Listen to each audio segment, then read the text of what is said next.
Warning, warning, warning, warning, warning.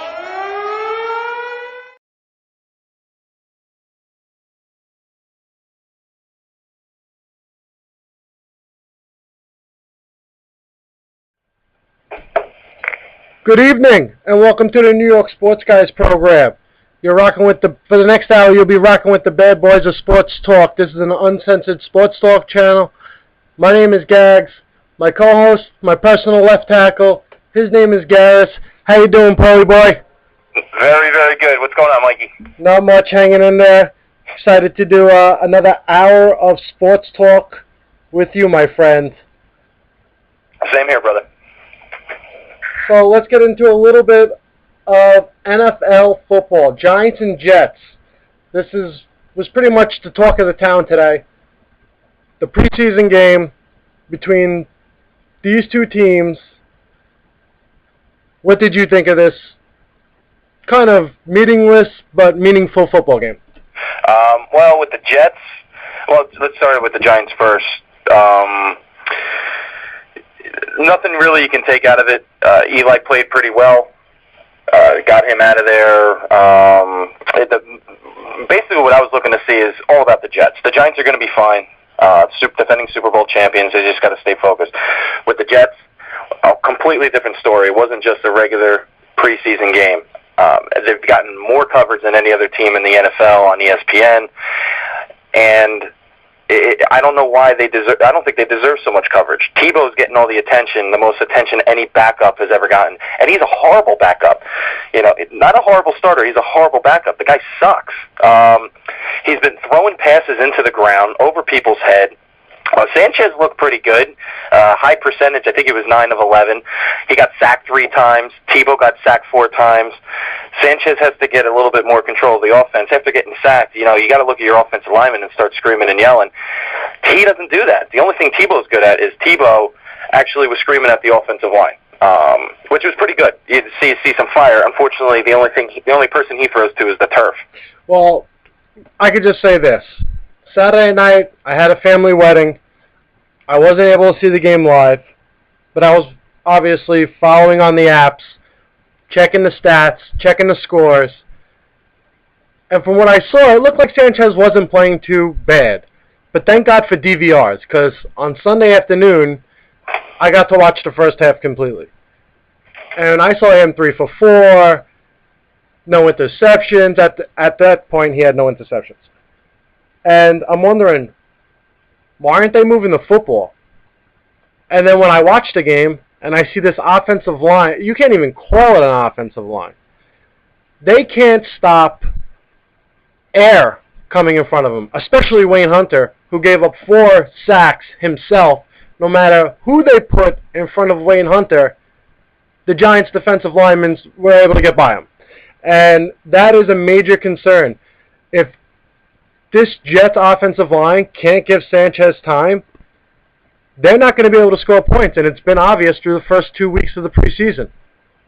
Right, well, and also, if the Jets want to go back to being a ground-and-pound team, which they haven't been in a couple years, they had an impressive 2.7 yards per rush. I don't know who's going to take control, if it's going to be Sean Green or not. Sean Green is not a starting running back in the NFL. That's my opinion. He's a good number 2, but he's not a ground-and-pound type guy. Rex Ryan has set his whole team up for failure when he thinks that they're going to be better what they are for the last couple years, and they're just not a good team. They're a 9-17. That's what they're going to be. Rex Ryan should take the foot out of his mouth. I don't think he wants that. I don't think he likes to keep it in there, but he sucks. His team sucks. Tebow sucks. Sanchez actually isn't doing too bad, but like you said, Wayne Hunter giving up 4 sacks alone when he was starting in half of a game. It's not good. It's not going to be good, and Rex Ryan was quoted saying, we're not totally sold on him. No shit. Obviously, going back to Sean Green real quick, he is a ground-and-pound guy. He has that body type. He actually runs very well when you run him between tackles. But I see them pitching the ball to this guy. He's not going to beat any true starting linebacker or defensive end in the NFL to the outside. He doesn't have explosiveness. And if I was the Jets, I would be looking to get Joe McKnight some more carries. He's put on some weight. He's bulked up. He looks like a better NFL running back than he did 2 years ago when he came into the league. The difference there is Joe McKnight at least has speed. He's explosive. He can break a play. He can do something that, obviously, when you look around this Jets offense, they don't have. They don't have playmakers. You can say San Antonio Holmes is a playmaker, but that's if he wants to be a playmaker. That's if he's in the mood to be a playmaker. So I look at this Jets team, and I see problems all over the offensive side of the ball. And I kind of feel bad for Sanchez because I feel like this guy does have the tools to be a legitimate Pro Bowl caliber quarterback in this league. But if you don't have time to throw the ball, you don't have a running game to open up the outside for the receivers, how do you expect this guy to get anything done? That's why when we went back 2 weeks ago or last week and we were talking about how it kind of looks set up for Tebow to take over, it's completely true. And Tebow comes into the game. He goes 4 for 5 to start. He actually moved the ball a little bit. He led them to their only points, a measly field goal, but it's kind of one of those situations where it's almost impossible for Sanchez to be productive with the pieces he has around him. And when you look at what they've done in the offseason, they did nothing. They brought in Tim Tebow. That was it. They have no receivers on the outside besides San Antonio Holmes. And like I said, if this guy doesn't want to play, he's probably one of the worst receivers in the league. The other two guys that you're going to rely on are Patrick Turner and rookie Stephen Hill. Do you expect any production out of these guys? Dustin Keller is a very good tight end. He's probably underrated, and they don't give him the ball enough. But Sanchez, he's just set up to fail. From every angle, every aspect you look at it, this guy has no chance to do what he's capable of doing with the pieces around him. No, and the big piece they brought in to help out is the guy that he has to look over his shoulder and stare at. When he started off, he looked pretty good on his first drive, Tim Tebow, and I was like, wow, man, he must have put in some good work in the off season. Look at him go, you know? Yeah, he did look good. I can't believe he's getting a bad rep. He looks pretty good. And then the real Tim Tebow came back. He's throwing the ball 10 feet over people's heads, a wide open receiver in the end zone. The guy, you couldn't have been more wide open. Nobody around him, and he threw the ball 10 feet shy. But you know what? Also, he threw it to a rookie receiver who it was kind of like a pee-wee football or a high school football. We both played high school football, and you remember when a guy was in the end zone and he was open, he didn't come out of the end zone, and that's what Stephen Hill did. He tried to keep his feet in the end zone, lean forward for the ball. You got to come back and get the ball. There wasn't a guy around him for 10 yards. He could have came back 3 yards, caught the ball on the 2, and moonwalked into the end zone and actually produced a touchdown for the Jets, something they've yet to do through 2 weeks. Sure. But as far as Tim Tebow starting for the Jets, it's not going to be the case, so he just threw him out there just to get him some warm-ups. But it's got to put an immense amount of pressure on Sanchez. Not only does he have pressure coming in, sacking him 4 times in what did he play, 3 or 4 series or so? That's it. He has the pressure of a guy who's basically a god in the NFL among fans for some reason. You know, he's got that pressure. He's got to live up to try and beat out Tim Tebow as the starting quarterback after he's taken the team to the AFC Championship game twice. It's just bullshit. They haven't supported him anyway. They didn't bolster the offensive line, obviously. The defense is going to be okay, but what did they do on offense? They let Plexico Burress go. I have no clue why. And he's still sitting out there. They should go get him back because they need somebody. He's an explosive style player that he's not on their team right now. He's just floating out there. And you got San Antonio Holmes, who, like you said, if he wants to play well, he can play well. But you can't have a guy on your team. That's your explosive player, the guy that decides when he wants to play hard. And the crazy thing is, last year the Jets were, I think, in the top 5 in red zone offense. And the reason they were in the top 5 in red zone offense is because that's where Plaxico made all his catches. That's where he did his damage. And in previous years, that's where they've struggled in the red zone. And even on Saturday night, they had the one drive that they moved the ball the last few minutes of the half. Most of those yards came on runs or short passes to Sean Green. Sean Green was the one moving the ball, running between the tackles. And the one play that Sanchez really tried to unleash it, and it went the other way for 6. Yeah, and the Jets claim to be holding back their offense. They don't want to let too much out, before the season starts. They better hope something formulates real quick because they're not holding anything back. They're just trying to find out what they got. Brian Schottenheimer is a horrible offensive coach. He's a dink and dunk guy, and that's about it. Bringing in Tony Sparano, who's supposedly an offensive genius, which it doesn't really look that way. You know a lot about him from being in Miami. Yeah, you're giving him way too much credit. He's not at all. I'm not giving him credit. That's just what I hear through all the media outlets, that this guy's going to fix the offense.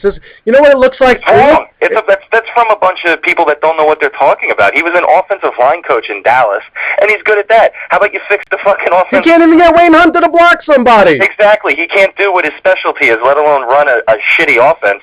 He was the mastermind down in Miami with the Wildcat. That was a great. Have we seen any Wildcat yet? You know what? I don't know, but I didn't see any. I mean, I only watched I watched the first half pretty closely. I was fast forwarding through the third quarter, and then I was like, "This is retarded. Why am I even going to watch the rest of this? Most of these guys aren't even going to be on either roster." So I did shut it off, but I did see the starters. I did see who matters, and from the looks of it, and I don't want to get too ahead of myself. Tony Soprano's been a head coach in this league. It almost looks like the way the Jets front office is setting Tebow up to take over as the starting quarterback, it almost looks like they're setting Tony up to be the head coach. I can't see that. I really can't. Listen, this is even though he went to 2 AFC championship games, with all the smack talk he did, with the shit that's happened through training camp, with the fights, admitting he didn't have a grasp on his team last year, this is a big year for Rex. If he ends up the way I think he's going to end up, 6-10 with the talent that he has, he's just an asshole. He's going to end up looking for a new job as a defensive coordinator because he obviously cannot get the job done as a head coach. And they have a head coach sitting as the offensive coordinator waiting to take that spot. That's just the way I feel about it. I mean, all the look, you could be right. You could be right. I just think just because I've seen him with Miami, he's. I liked him. I don't think he was that great at what he did, and that's why he's not in Miami. That the Jets, like I said, Jets haven't picked up anybody to bolster that team. The defense is going to be good. Defense is always going to be good. But the defense will only be good for so long, Garrett. As a head coach, you have to strengthen your entire team. You can't be a defensive coordinator only. You have to strengthen the whole team, and they brought in a guy who, like you said, they think it was going to fix the offense. He is a slight upgrade above Schottenheimer, and that's it. Absolutely. And at the same sense, their defense does have talent. LaRon Landry looked very good the other night. I thought he played pretty well, and that was their other addition. But that defense will only be good for so long because once that offense is not scoring after week 3, week 4, and we went over the schedule last week, we know what their schedule looks like at the beginning of the year. That defense is going to get frustrated, and they're not going to play as hard. And not for nothing. You want to talk about the Jets' defense. I want to go real quick to Giants' offense.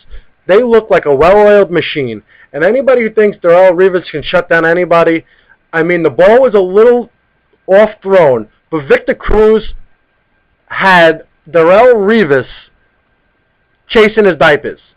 He blew past Darrelle Revis. Mm-hmm. And Darrelle Revis is the best cornerback in football, according to every. Some people even say he's the best defensive player. And Victor Cruz can do that to him. That's kind of scary what the Giants' offense and what Victor Cruz could actually do this year. And I'm super excited about the Giants' offense with Bennett as their tight end. I think he's going to be 10 times better than Ballard was. And the one thing about Bennett, I'm sorry to cut you off, and I said last week he looked like a physical player. He has the body of a physical player. This guy cannot run block if his life depended on it. He is one of the worst run blockers I've ever seen in my life. Every time they ran the ball, it was when Bennett was in the game, it was to the other side of the line. And when you watch Bennett, guys just slip by him. He cannot block for shit. Mm-hmm. He can catch the ball, though. That's obviously a major concern. Just hopefully he's on small passing routes, crossing routes, and doesn't have to be in there to being there to run block because they were dead last in the league. So, maybe they won't lose too much on that. Yeah, and you got to look at it. For the most part, Bradshaw played one series. He went out with the hand injury, which is supposedly not serious. DJ Ware looked great. He was a Jet throwaway. You didn't have Hakeem Nicks. And this Giants offense still looked pretty good. So that's kind of scary when they get Nicks back and Bradshaw's completely healthy and he's playing a full game. And not for nothing, this Ruben Randall, I hope that this guy gets a chance to play the slot and play the place of Mario Manningham. I think right now he's a better NFL receiver, only through 2 preseason games that I've seen, than Mario Manningham was in his 3rd and 4th year in the league. Mm-hmm. And you'll see that my good buddy Pete was telling me before we came on that same thing what I was saying about Ben is going to be a beast this year. You'll see that Manningham is going to do nothing. And you saw that Steve Smith has done nothing since Eli made those receivers better. And obviously Victor Cruz came out of nowhere and had a monster type season last year, so it should be interesting. I'm excited about the Giants football. I'm excited about watching the Jets fail, and should be a good start to the season. And how about that Giants pass rush? If they stay healthy, how scary is that pass rush? They could have 80 sacks this year as a team. They could set records as a defensive line. The way that they penetrate and they break. I know it was against the Jets offensive line. Don't get me wrong, the Jets but when you look at the Jets offensive line, they got DeBrickashaw Ferguson, who's been a Pro Bowler, Nick Mangold, who's considered a top 3-4 center in the league.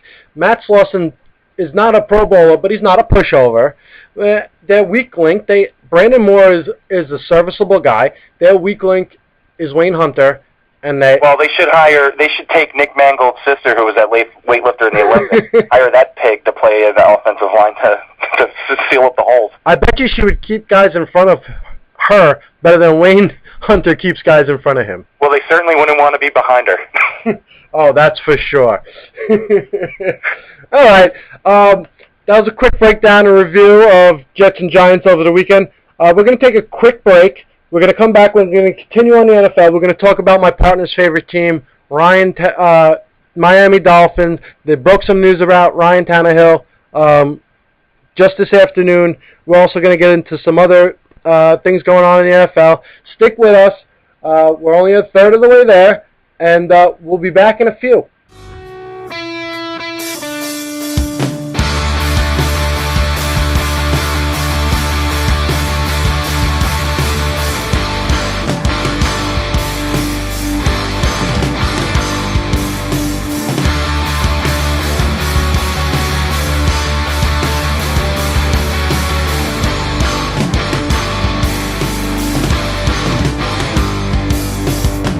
Lately it's been hard to tell the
And we are back here on the New York Sports Guys program with Garrison Gags.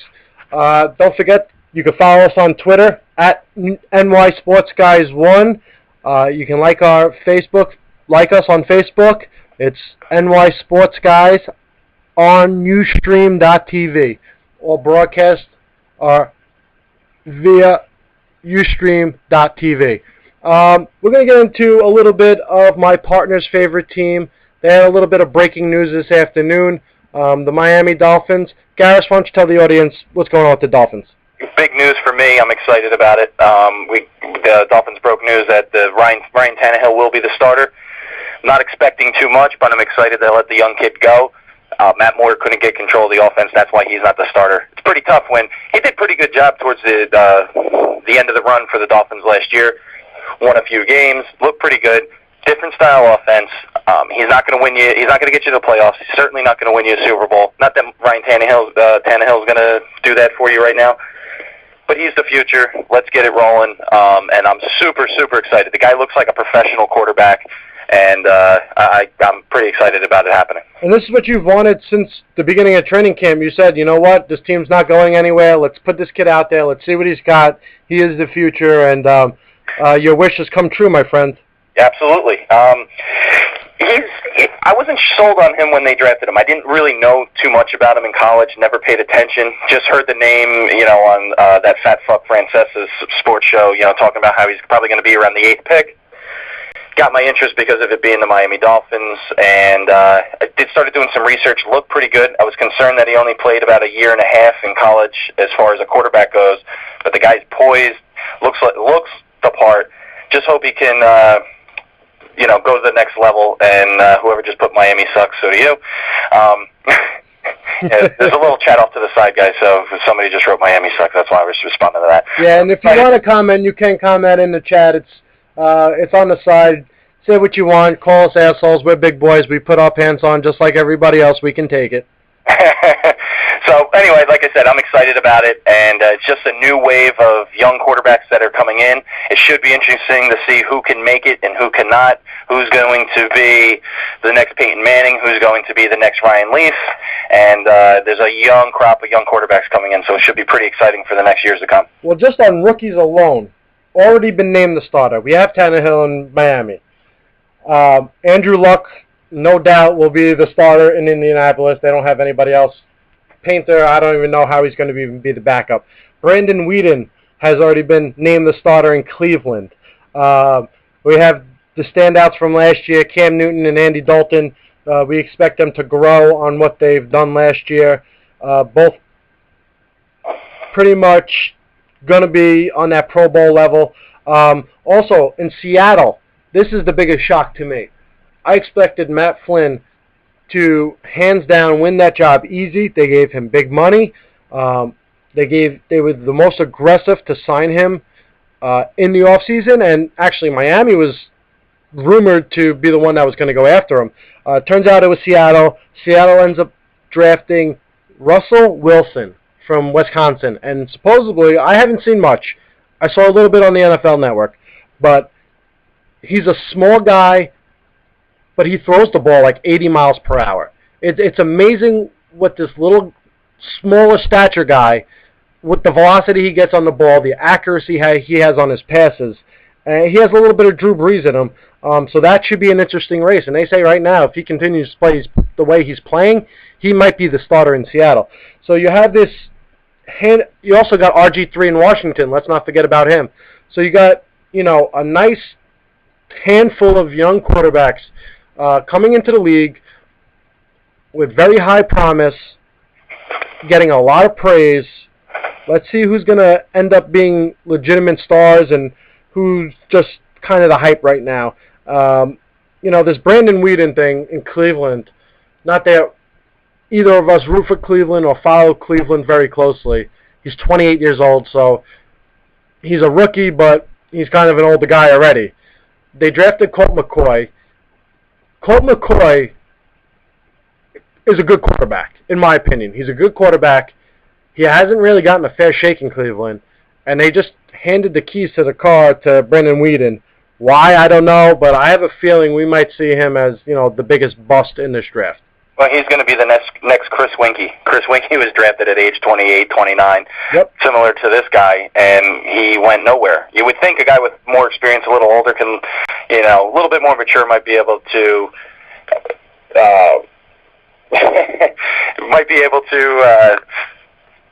take the reins a little bit more than the rookie. But I think Colt McCoy should be given a fair shot. But obviously things are changing in Cleveland. I don't know what Colt McCoy has done to fall out of the good graces of Mike Holmgren and them boys over there, but I was very surprised when they announced that last week, and they announced it early that Whedon was going to be the quarterback. So it's going to be interesting to see where these young guys go, who takes off. Obviously, Andrew Luck, if you got a chance to watch any of it last night, I don't know if you did or not. I saw the end of it. I saw the end of the game, but I also saw the highlights, and this guy, he does have all the tools. I didn't see him much at Stanford. I didn't really believe the hype when everybody says he's as good as a prospect in the last 25 years since Elway. But he's showing it. I mean, against the Pittsburgh, he did throw 2 picks, but that was the Pittsburgh Steelers starting defense he went against, and he held his own. That's pretty impressive. Absolutely. He looked really good. Andrew Luck has all the tools to be an NFL quarterback. He just looks like he's been in there in the league for years, reading patterns correctly, got a rocket arm. He can run a little bit, and he's a big dude, so he's gonna take over the league. Absolutely. And the one wild card in all of this is RG3. He's another Michael Vick. He's another Donovan McNabb type. Cam Newton even, a runner, scrambling, throwing quarterback. Probably going to take a lot of hits. If this guy stays healthy the whole year and is the start of the whole year for Shanahan, I'm going to be very, very surprised. I don't think he is as good as what everybody's making him out to be. I think he'd be a better receiver than he's going to be a quarterback. Really? That's just my opinion. I mean, I'm going to be very interested to see how this guy plays when he's facing the pass rush of the New York Giants. Can he stay in the pocket and deliver a throw on 3rd and long and take a hit and get back up when you have Jason Pierre-Paul coming at you at 90 miles per hour from one side and Osi Umenyiora coming from the other side and Justin Tuck coming up the middle? I don't know. I saw Rex Grossman as the Washington quarterback beat the Giants on opening day last year, so anything's possible. Well, you know what? The one thing I can say about Rex Grossman, the guy has some balls. You know what? And Rex Grossman is a little bit thicker of a guy. This guy looks like he's 140 pounds soaking wet. I mean, my little brother's got more muscle. Rex Grossman to RG3? No, I'm not. Absolutely not. But this guy, he looks like a high school. He has the body of a high school kid in my mind. He's ripped because he's so thin. He's got no meat on his bones. How many hits can he take? He has an extra bone in his knee, so he's supposed to be faster, from what I understand. Yeah, and he's supposed to grow taller. But you know what? We'll save that for another show. All right, we're going to take one quick break. We're going to come back. We're going to get into some Major League Baseball. We're going to get into the Yankees and Sox. We're going to get into a little bit of the Mets. We'll go over some possible award candidates coming up, and we have about a half an hour left, so stick with us. We'll be back. This is Garrison Gags, the New York Sports Guys, live on Ustream.tv.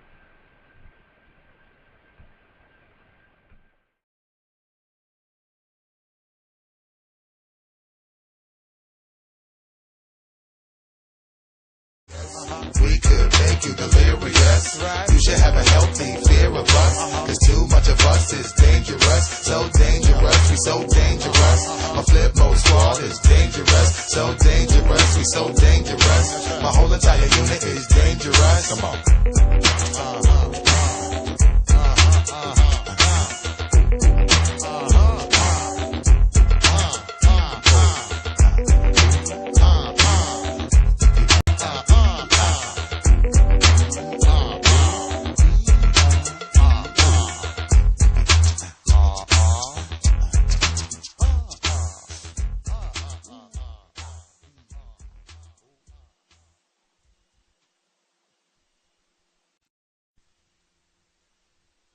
Yeah, another one of them flip mode joints. Bust around, y'all. Word mother, y'all. Check it out, y'all. Just sing to the left, sing to the right. Make it feel good, make it feel alright. One time, feel good, yeah, y'all. Busta Rhymes in the place, y'all.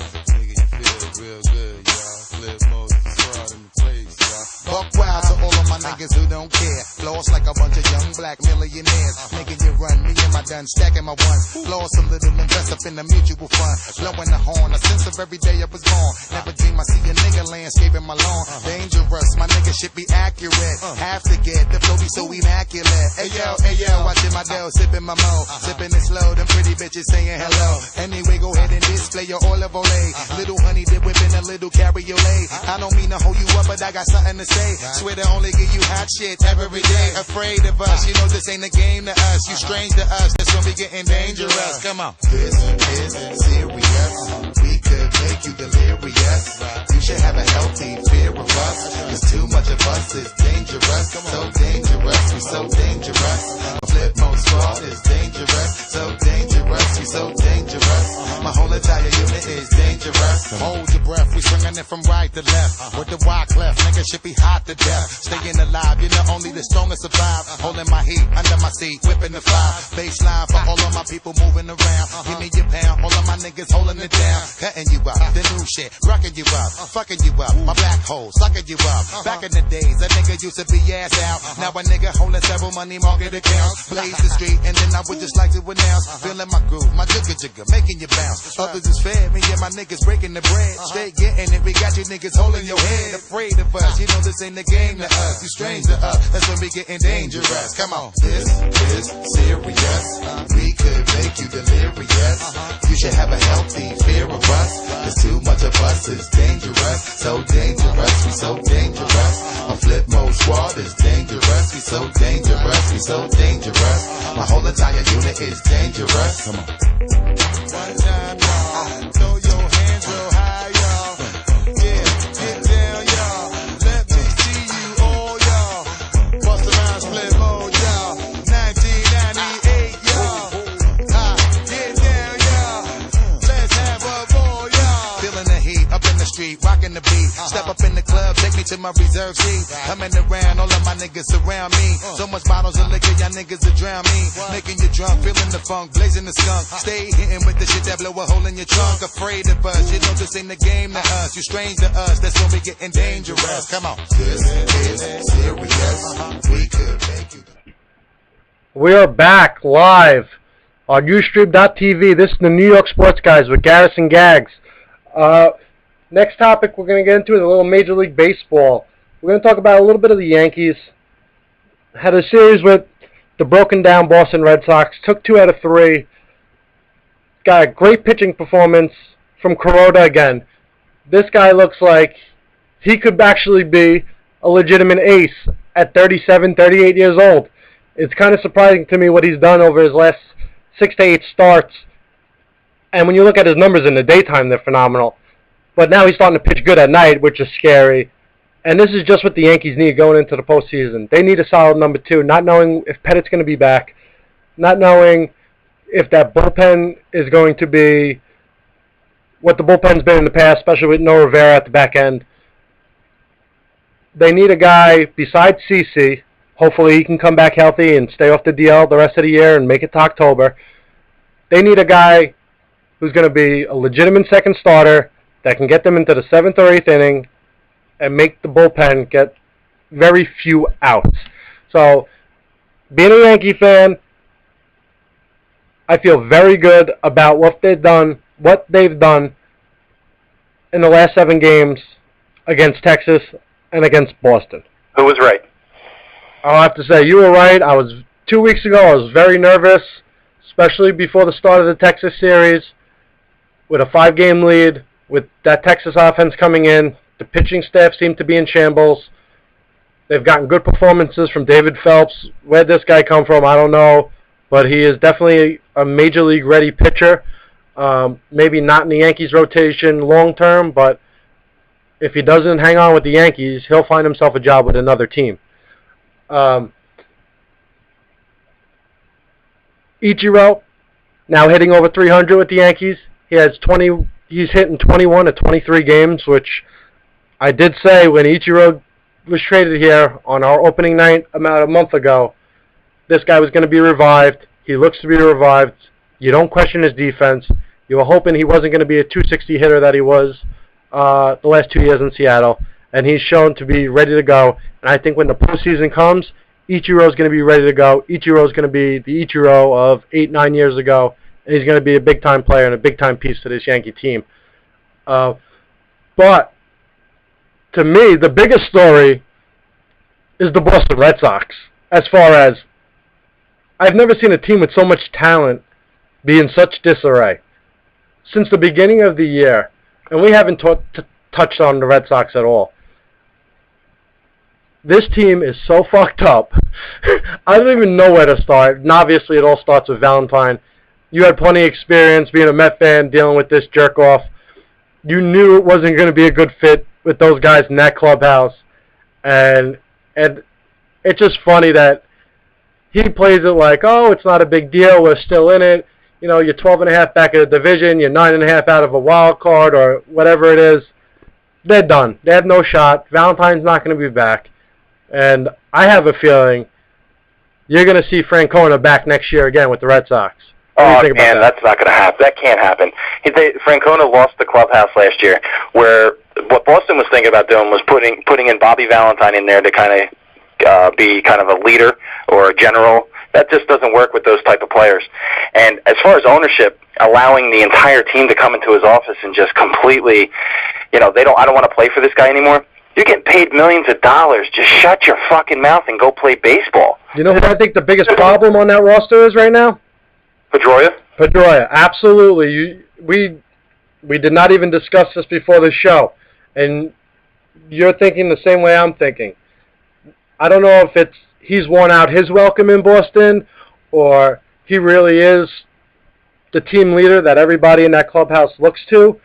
But it seems like every time there's a conflict, he's the one stepping up, speaking for the players. He's the one in the dugout arguing with the manager. And for a guy, they're not allowed to drink beer and eat fried chicken in the middle of a game. Listen, no professional athlete should be able to do that. They used to smoke cigarettes, drink beers back in the 50s and the 60s. Since you started making millions of dollars, you're supposed to keep yourself in the best physical condition you can.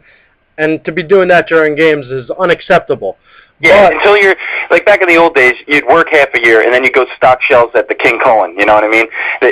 You're making millions of dollars now. There's a lot of money invested into you. You start acting like a professional and stop acting like an asshole. Well, I'm going to play a little clip for you real quick. And I think this is the type of manager the Red Sox need. Is this our buddy Earl Weaver? Absolutely. Give a listen. Now, the Manager's Corner, with the thoughts and opinions of the American League's winningest manager, the Orioles' Earl Weaver. And now, to the Manager's Corner with Earl Weaver.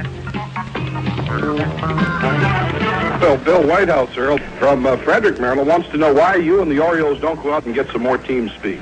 Team speed, for Christ's sake. You get fucking goddamn little fleas on the fucking bases, getting thrown out, taking runs away from you. You get them big cocksuckers that can hit the fucking ball out of the ballpark and you can't make any goddamn mistakes. Well, certainly this show is going to go down in history, Earl. Terry Elliott of Washington, D.C. wants to know why you don't use Terry Crowley as a designated hitter all the time. Well, Terry Crowley's lucky he's in fucking baseball, for Christ's sake. He was released by the Cincinnati Reds. He was released by the fucking goddamn Atlanta Braves. We saw that Terry Crowley could sit on his fucking ass for 8 innings and enjoy watching a baseball game just like any other fan, and has the ability to get up there and break one open in the fucking ninth. So if this cocksucker would mind his own business and let me manage the fucking team, we'd be a lot better off. Well, certainly you've made your opinions known on the fans' questions about baseball, Earl, but let's get to something else. Alice Sweet from Norfolk wants to know the best time to put in a tomato plant. Alice Sweet ought to be worried about where the fuck her next lay's coming from, rather than where her next goddamn tomato plant's coming from. If she'd get her ass out to fucking bars at night and go hustling around the goddamn street, she might get a prick stuck in her once in a while. I don't understand where these questions are coming from, Tom. That's about it from Manager's Corner. Go fuck yourself, and the fuck with your show coming up next on the Baltimore Oriole Baseball fucking Network. That's the type of manager that the Boston Red Sox need. Sorry for the feedback there. They need a guy who's going to come in there tell everybody to go fuck themselves, play your position, do your role, and let me worry about what's going on everywhere else in the organization. How great is that clip? Man. That is one of the funniest sports interviews I've ever heard in my life. And we had to put it into the show because, first of all, it's entertaining, but it kind of does fit what we're trying to say about the Red Sox. They need a guy who's not going to play second fiddle to the players or to the general manager or to Mr. Henry, the owner. They need a guy who's going to come in there. He's going to kick some ass. He's going to take some names. He's going to put people in their place. And maybe they'll get back in contention. Because they obviously have the talent to win baseball games. And for them to be on the 500, just unacceptable. Unacceptable. Bobby V's a good manager. He's going to rub a lot of people the wrong way. And it goes with most coaches, but especially with Bobby V. When they're winning, he's the greatest. When they're losing, he's a self-absorbed, punk is how the players perceive him. All he does is demand that people play hard and, stop being prima donnas. And the biggest baby move I could see is going and whining to the owner that's paying you millions of dollars. We don't want to play with him anymore. Just go out there and do your job and everything's going to be fine. It's not like Bobby Valentine is the only problem, because Terry Francona, who won 2 World Series with them, turned out to be a major problem, couldn't handle that clubhouse. So there's a bigger issue. It's inside the clubhouse. It doesn't matter what schlub you pluck in there. The problems are still going to be there.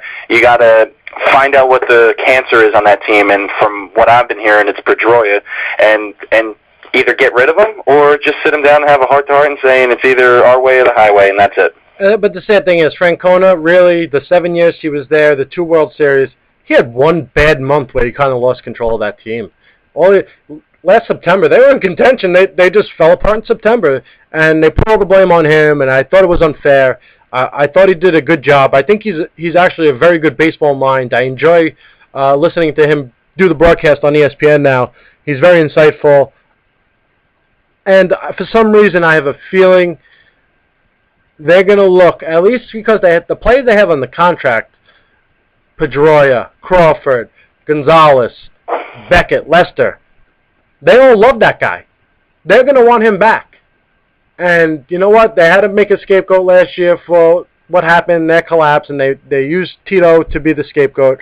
But for some funny reason, in my gut, I've been thinking this for the last month, and we haven't talked anything about the Red Sox. I have a feeling he's going to be back with that team next year. That's just my feeling. That's probably what's going to happen. You're 100% right, but well, you know what? Let's take that. Let's go to Bobby Valentine's old team, and let's talk a little bit about the Mets. There's not much to talk about on the field. Are they catching the wild card or the division? No, they are not doing anything. Are they on a really long winning streak? Absolutely not. Did they sign a huge player? No, they did not. Are they the same shitty Mets? Absolutely. All right.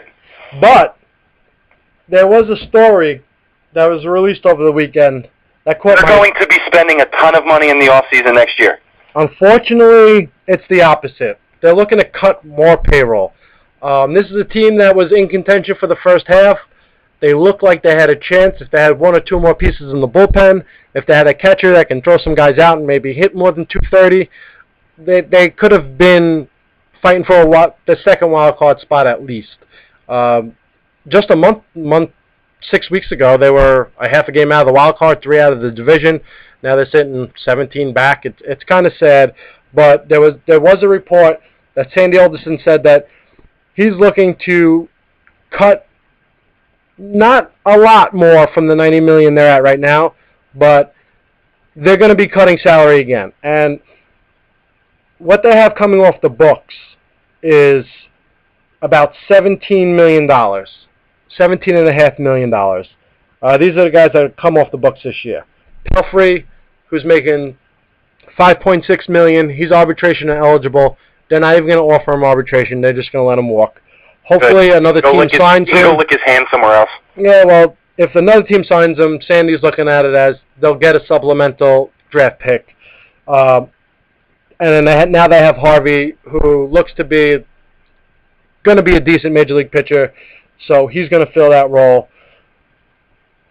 John Roush, why they even gave this man $3.5 million. I don't think he's gotten more than 8 guys out all season long. He's coming off the books. Ramon Ramirez, who was a part of the trade for Angel Pagan, he's coming off the books. Ronnie Cedeno is only making $1 million. He's a journeyman. He'll be gone. Hairston, $1 million. He'll be gone. Tim Burdack, we all know the issues he had before he went on the DL. He will not be back. Torres will probably not be back. He's arbitration eligible. He's really a 4th outfielder making $3 million this year. He'll probably get $4 million in arbitration. He's not worth that. So that means $17.8 million is going to be freed up. Yeah, I hear Sandy Alderson is scouting out the Little League World Series teams because we're going to make a real run for it in the year 2022. Hey, the kids from Parsippany, New Jersey. I don't know if they won today, but they're having a good run. Maybe they sent Omar Minaya out there to do some scouting for them. But then they have next year. So they have 17 coming off. They have $1 million increases in pay for Dickey. Dickey's getting $700,000 more. Wright's going to get $1 million more. You also have arbitration eligible Daniel Murphy, which is interesting. Ike Davis for the first time, and Bobby Parnell, who, this year he did get legitimate shot, and he just, after 5-6 years of this guy just having a 100-mile-per-hour fastball and can't get it by anybody, they're probably going to let him walk as well. So pretty much what they're looking to do is just build from within. They're not going to spend any money. The year after next, they're already talking about picking up the buyout for Santana, which is going to be, I think, $5 million, and Bay is $4 million. They'll pay those two $9 million to let them walk. They'll save $40 million that route. But they have no interest in signing anybody, making a play at anybody. So any Met fan that had hope this year was, a part of the rebuilding, it's not. This is going to continue for at least 2-3 years. You still have Zach Wheeler, who they say they're not going to bring up in September either, which is a shame because you want to see what this kid's got, if he can help you next. And the reason they don't want to bring him up this year because they don't want to start his 7 years of Major League service time. So they're going to hold him out probably till next September, so you won't see him. And you're going to live pretty much with the guys you have that are still in the contract and fill in AAA players. And it's kind of sad because the biggest addition that this team made was Kelly Shopik, which was about 6 weeks too late. And they say they're going to keep him for next year. That doesn't make sense to me. I don't know. This team is just so fucked up. This management's fucked up. Everybody says Sandy has a long-term plan. I don't see where his long-term plan is going to be successful. We all have long-term plans. I had a long-term plan 10 years ago to open up a business and be successful. I opened up the business, but I'm not where I want to be. I'm doing a talk show about sports, and I'm not even getting paid for it. So you can have a long-term plan, but it's succeeding is not guaranteed just because it's a long-term plan. The only long-term plan that really does work in this country is if you buy blue chip stocks and you sit on them for 10 years. If you look over the history of time, you make money that way. Besides that, there's no guaranteed long-term plan. And from what this guy's putting out and the product they're putting on the field, outside of Jonathan Neese, this team is just fucking terrible. And Neese has been so-so, too. He's going to be hopefully pretty good in the future. They got a nice core of starting pitchers. Any true Met fan, though, in this playoff race knew what they were. They were a turd, and there's only so much you can polish a turd. It's still a piece of shit, So absolutely. So they're playing good. They were playing above their head, and just like always, as a Met fan, I always get roped in where, okay, maybe I should start paying attention, and maybe I should completely stop, because as soon as I really started to watch and look forward to the games, this whole thing started going down the same path as it usually does. It does the same thing every single year. There's always that one point where you go, we're right there. We played 80 games. We're close. Then it's a complete collapse. As far as rebuilding for the future, I hope that they're doing it the right way. I just really don't trust this Alderson guy.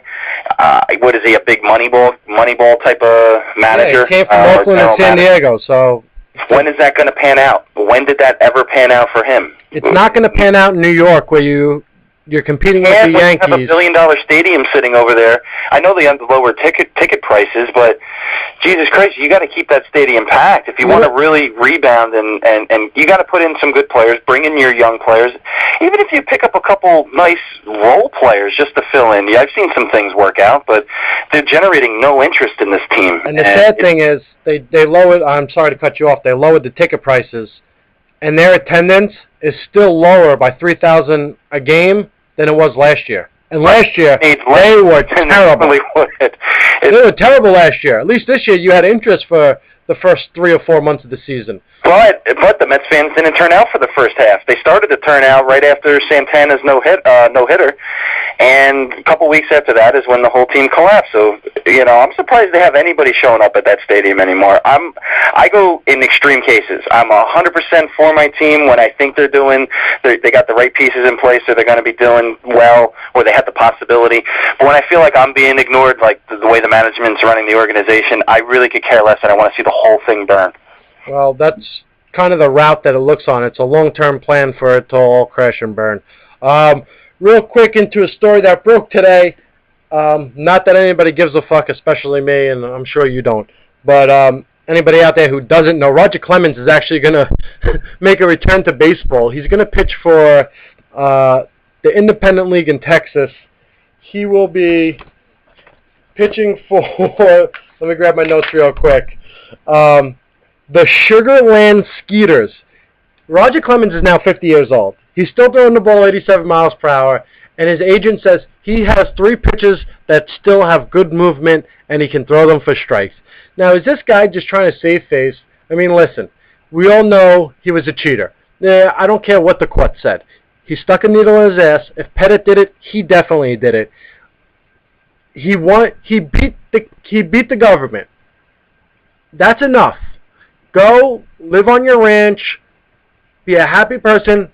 Coming back and playing in the Independent League is not going to rebuild your reputation. It's not going to get you into the Hall of Fame. You're not going to be able to add on to your win totals in your major league career.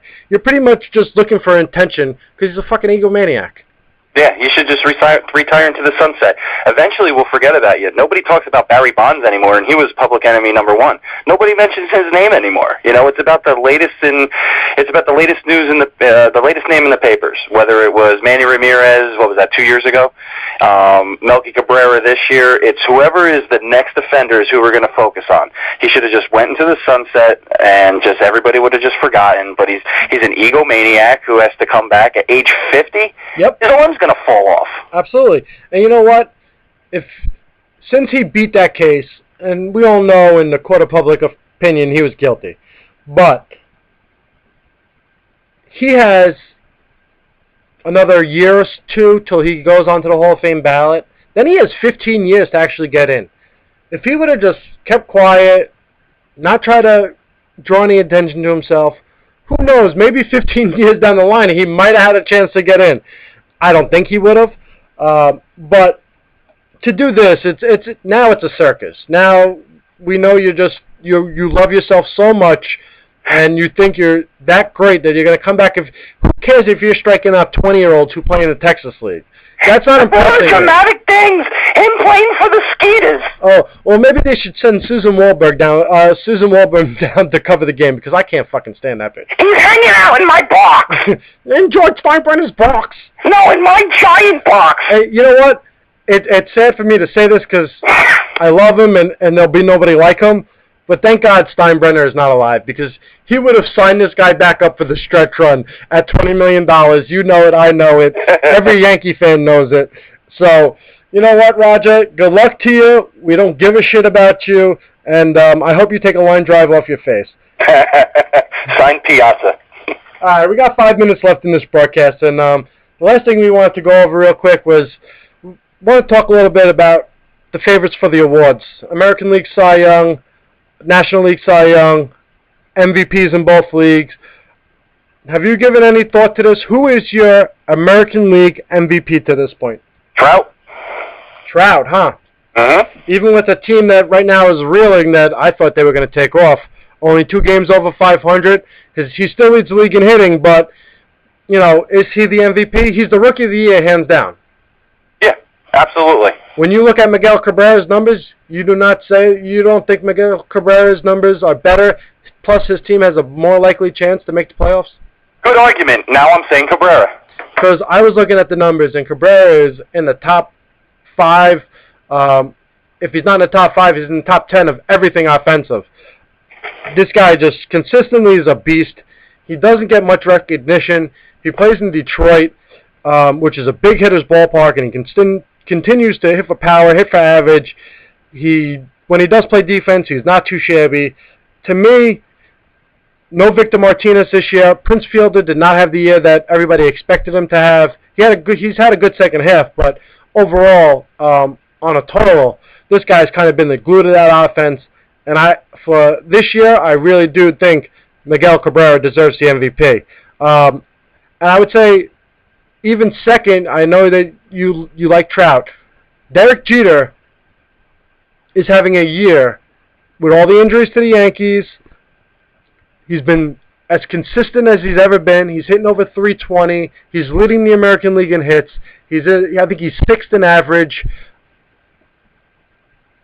Plus, he has the most at-bats. So the guy's played almost every day at 38 years old, playing shortstop, one of the primary positions on defense. He's never won one, nor do I think he deserves to win one this year, but he should be in consideration, and I think he should finish in the top 3. Yeah, that'd be interesting and a nice way to wrap. Well, not that his career is wrapping up now, but nice way to wrap up his career. Get that award. He would deserve one. That's the only thing he doesn't have is an MVP. He has every other award you can have. Yep, absolutely. And as far as Cabrera, interesting. To be honest with you, I wasn't even thinking about Cabrera. I've just been following Trout and his numbers lately, and looks pretty good. Angels are flailing. I remember a couple weeks ago you were saying they were the team to beat in the AL. I thought they were.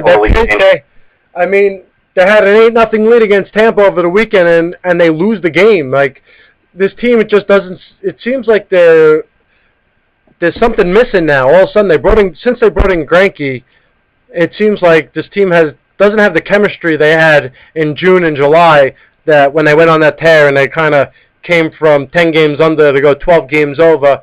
Now they're 2 games over, and they're gonna have to play really good baseball in September to keep pace with the Tampa Bay Rays and the Oakland Athletics and the Baltimore Orioles. Can't forget about the Orioles. Over to the National League. MVP?